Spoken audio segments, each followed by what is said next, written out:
FII DIs की आप कह सकते हैं कि स्टॉक से निकलने के बाद एक बड़ी गिरावट का शिकार ये स्टॉक हुआ है।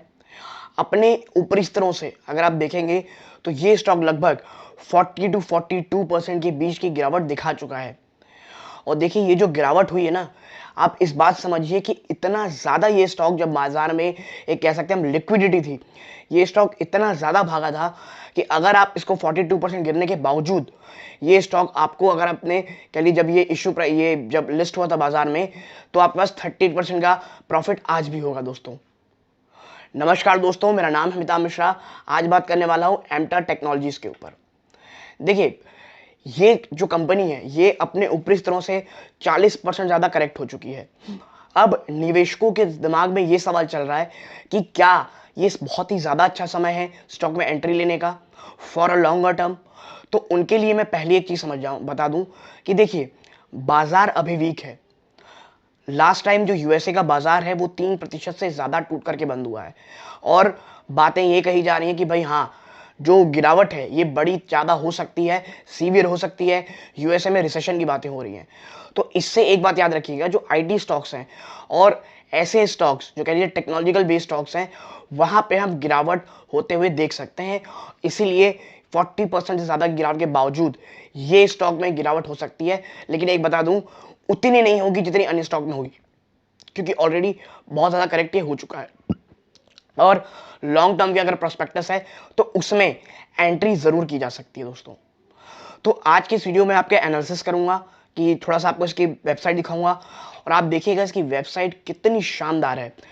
देखिए इन्वेस्टमेंट का वेबसाइट से कोई लेना देना नहीं रहता, लेकिन इससे एक चीज़ समझ में आती है कि वेबसाइट को देखने से आपको लगेगा कितनी प्रोफेशनल कंपनी है ये। ठीक है, थोड़ा आप कह सकते हैं स्मॉल कैप की कंपनी है ये, 4-4.5 हज़ार का मार्केट कैप है। तो इन तमाम चीज़ों में चर्चा करूंगा। अगर एमटार में आप इन्वेस्टमेंट की सोच रहे होंगे तो एक बार आपको ये वीडियो अंत से शुरू से अंत तक ज़रूर देखना चाहिए।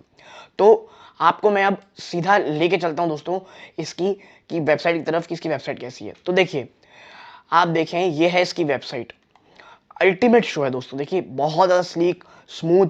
और अब मैं आपको ज़रा दिखाता हूँ कि ये किस सेगमेंट में काम करती है वेबसाइट के अंदर ही। तो देखिए civilian nuclear, defence and aerospace, space, ball screw and roller screws, clean energy, other segment marine, यानी वो सभी सेगमेंट जो आने वाले समय में गवर्नमेंट बहुत ज़्यादा एम्फेसाइज, फोकस और बहुत ज़्यादा स्किल लेबर लगते हैं, उन तमाम चीज़ों में ये कंपनी काम करती है।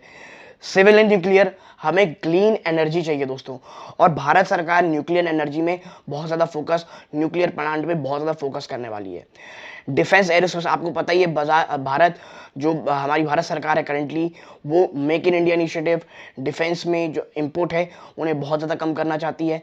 स्पेस, और इसके ऊपर मैं आपको अलग से दिखाऊंगा एक चीज़, ball screw and roller screws, clean energy और मरीन सेगमेंट। ठीक है, आप देखिए इनके जो क्लाइंट्स हैं, जब मैं आपको दिखाऊंगा कि भाई इनके क्लाइंट कौन कौन से होते हैं, तो आप देखें इधर इनके, मैं आपको क्लाइंट दिखा दूं। आप देखिए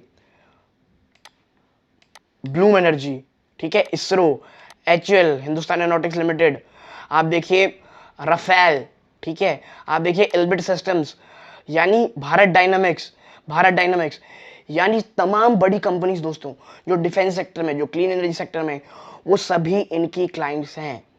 और ये एक बहुत ज़्यादा आप कह सकते हैं पॉजिटिव चीज़ है। ठीक है, थोड़ा सा एक्सपेंसिव का पी हम मानता हूँ, लेकिन जिस प्रकार जिस बिजनेस में ये काम करती है, आपको बहुत चीप पी में तो या वैल्यूएशन में ये स्टॉक शायद ही मिलेगा दोस्तों। ठीक है, ये तो हो गई आप कह सकते हैं क्लाइंट की बातें। मैं आपको जिसमें दिखाता हूँ दोस्तों, इसरो के ऊपर जो लेकर के मैं आपको दिखाना चाहता था। देखिए अवर एसोसिएशन विद इसरो, आप देखें, we are proud to have associated with ISRO over 3 decades। 30 सालों से जुड़ी हुई कंपनी है इसरो के साथ। To whom we have been supplying a wide variety of mission critical assemblies for its various missions। Specifically we manufacture liquid propellant engine, cryogenic engines। अब आप समझिए कितना ज़्यादा कॉम्प्लिकेटेड प्रोजेक्ट इस कंपनी के पास रहा है दोस्तों। क्रायोजेनिक कह लीजिए आप इंजन्स बनाते हैं, ये आप देखिए लिक्विड प्रोपेलेंट इंजन्स होते हैं, ठीक है, turbo pumps as gas generator and electro pneumatic module to serve space launches vehicles. यानी कितनी ज़्यादा आप कह सकते हैं कॉम्प्लिकेटेड प्रोजेक्ट में रहती है, और इसीलिए ये एज ए स्टॉक मुझे बहुत बहुत ज़्यादा पसंद है। ठीक है, अब चलते हैं थोड़ा सा इसकी क्या कहते हैं डिटेल एनालिसिस करने। आप देखें इधर इसकी मार्केट कैप आप देखेंगे 4386 करोड़ है, करंट प्राइस 1426 में काम कर रही है। 2563 से ये अब टूटते टूटते दोस्तों आ चुका है 1426 में। इसका 52 वीक लो कितना है तो 950 के आसपास। ठीक है, स्टॉक की पी कितनी है दोस्तों तो देखिए 72 है, और जो स्टॉक की पी 72 है दोस्तों तो ये काफी ज्यादा आप कह सकते हैं एक्सपेंसिव है अपने पीयर ग्रुप में। कैसे, आप देखिए जो इंडस्ट्री की पी है वो है 35.3, इसकी 72, अप्रॉक्सीमेटली आप कह सकते हैं दुगने के आसपास है दोस्तों। ठीक है, डिविडेंड यील्ड देखिए ये ग्रोथ स्टॉक है तो डिविडेंड का इसमें उतना ज़्यादा करने की जरूरत नहीं है। आरओसी आरओई ठीक ठाक है दोस्तों, 10 रुपए की फेस वैल्यू का स्टॉक है, यानी स्प्लिट होने के चांसेस ज़्यादा हैं। डेट टू इक्विटी ठीक है, कंफर्टेबल है, काफ़ी कंफर्टेबल, 0.18 है। हाँ, प्लेज परसेंटेज है 2.91%। ठीक है, कंपनी ने अपने शेयर को प्लेज कर रखा है, ये एक निगेटिव चीज़ है दोस्तों। प्रोमोटर की होल्डिंग बहुत अच्छी कंफर्टेबल है, 50% ज़्यादा की है। ठीक है, प्रॉफिट प्रीवियस 11-12 महीनों में 59.1% की है। आप देखिए ऑपरेटिंग प्रॉफिट मार्जिन अगर आप देखेंगे तो 29.3% की ऑपरेटिंग प्रॉफिट मार्जिन है इसका। ठीक है दोस्तों, अब मैं आपको दिखाता हूँ कि थोड़ा इसका डिटेल में चलते हैं कि भाई ये काम क्या करती है, कब से यहाँ काम कर रहे हैं। तो देखिए, तो मैं इसे थोड़ा सा इसे बड़ा कर दूं। आप देखिए इधर ये 1970 में बनी थी, तो स्टैब्लिश हुई थी। It is in the business of manufacturing various machine equipment assemblies sub assemblies and spare part for energy nuclear space aerospace defence. आप इसके बिजनेस मैं आपको पहले भी दिखा चुका हूँ कौन से सेगमेंट में, लेकिन एक बार फिर यहाँ कर लीजिए, डिफेंस में, एरोस्पेस में, स्पेस में, जो भी ये कह सकते हैं आप प्रीमियम सेक्टर्स हैं वहाँ पे कंपनी काम कर रही है। इनकी रेवेन्यू की बात करें तो न्यूक्लियर सेगमेंट से 26% इनकी रेवेन्यू आती है। In this segment company manufacture complex components and assemble such as fuel, machining head, drive mechanisms, bridge and columns. आप देख रहे होंगे बहुत ज़्यादा इलीट प्रोडक्ट्स में काम करते हैं।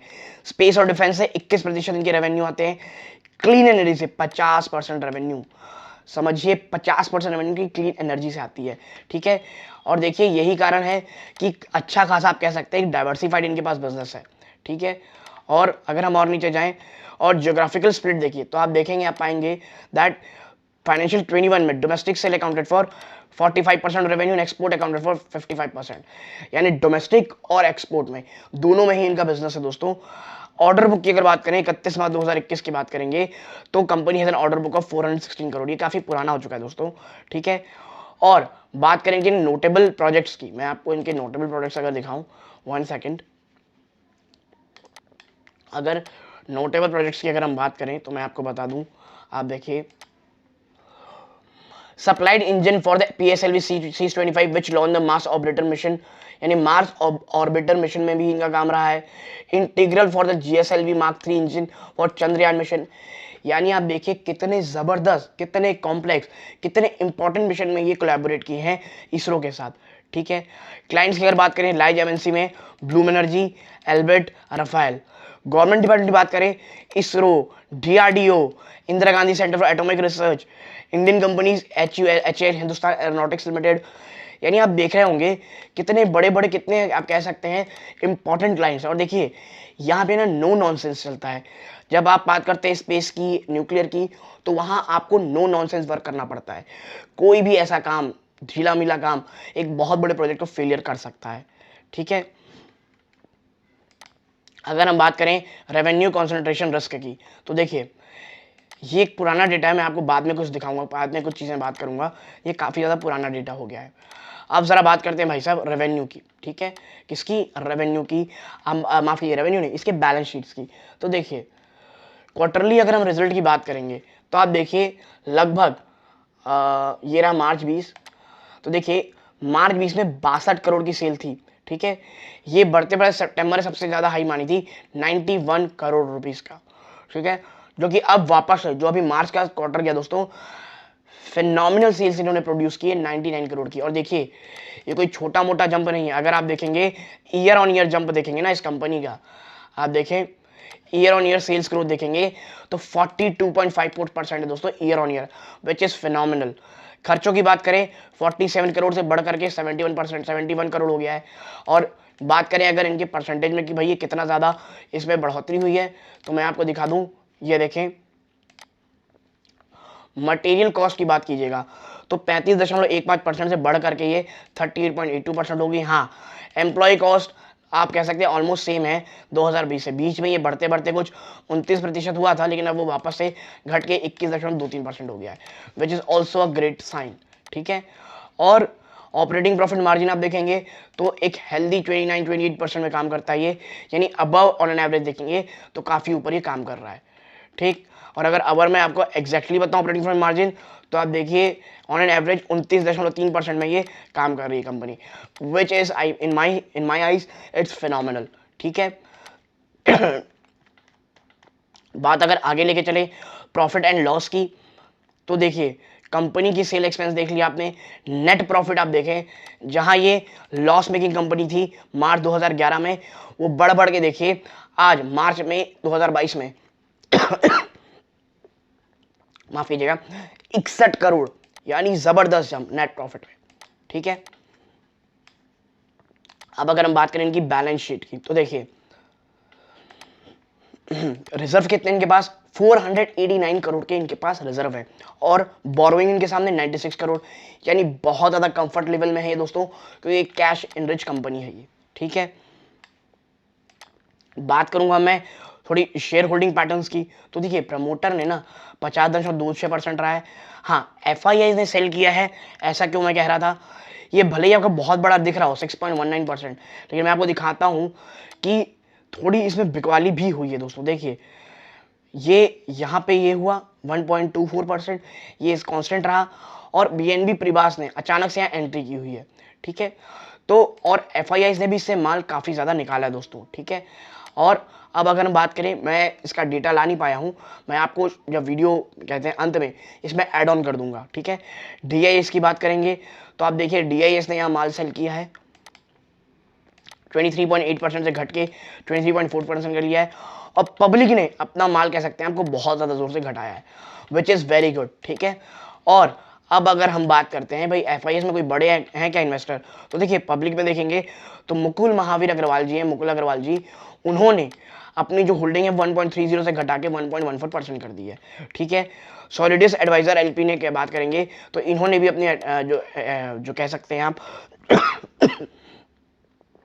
माफ कीजिए जो इन्वेस्टमेंट है वो लगभग खत्म कर दिया है।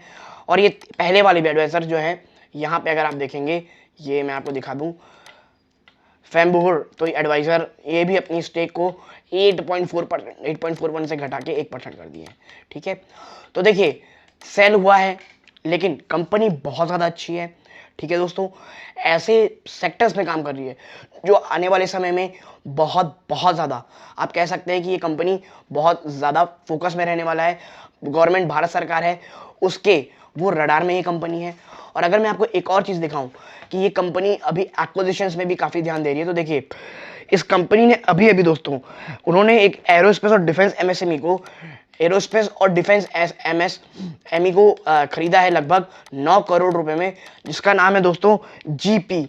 ठीक है, जीपी नाम की कंपनी को इन्होंने एक्वायर किया है, और ये अभी मान लीजिए एक लॉस मेकिंग कंपनी है, लेकिन फाइनेंशियल ईयर 23 में कहा जा रहा है कि भाई ये प्रॉफिट मेकिंग हो जाएगी। और अगर आप सोचेंगे भाई एक लॉस मेकिंग कंपनी उन्होंने खरीदा क्यों, तो देखिए इन्होंने खरीदने के पीछे ये है कि इनके पास डिफेंस मैन्युफैक्चरिंग के लिए एक काफ़ी अच्छी ऑलरेडी बिल्ड एक फैक्ट्री मिल जाएगी। तो लॉन्ग टर्म पर्सपेक्टिव अच्छा है दोस्तों, कंपनी ने काफ़ी अच्छा बिजनेस कर रहे हैं। अभी लिक्विडिटी क्रंच होने के कारण इसमें गिरावट हो रही है और थोड़ी बहुत और हो सकती है, लेकिन for a longer term I am bullish on it. आप अगर इसमें निवेश करने से थोड़ा खतरा रहे तो एटलीस्ट आपके रडार में ज़रूर होना चाहिए दोस्तों। ठीक है, क्योंकि अभी शॉर्ट टर्म में थोड़ा बहुत पेन और हो सकता है, लेकिन लॉन्ग टर्म में ये काफ़ी अच्छी कंपनी है। और यदि अगर आपको ये एनालिसिस पसंद आई हो प्लीज़ वीडियो को लाइक कीजिए, चैनल पहली बार आए सब्सक्राइब जरूर कीजिएगा दोस्तों, और यहाँ तक जुड़े रहें इस बात के लिए बहुत बहुत धन्यवाद। ये इस वीडियो का अंत है। जय हिंद दोस्तों।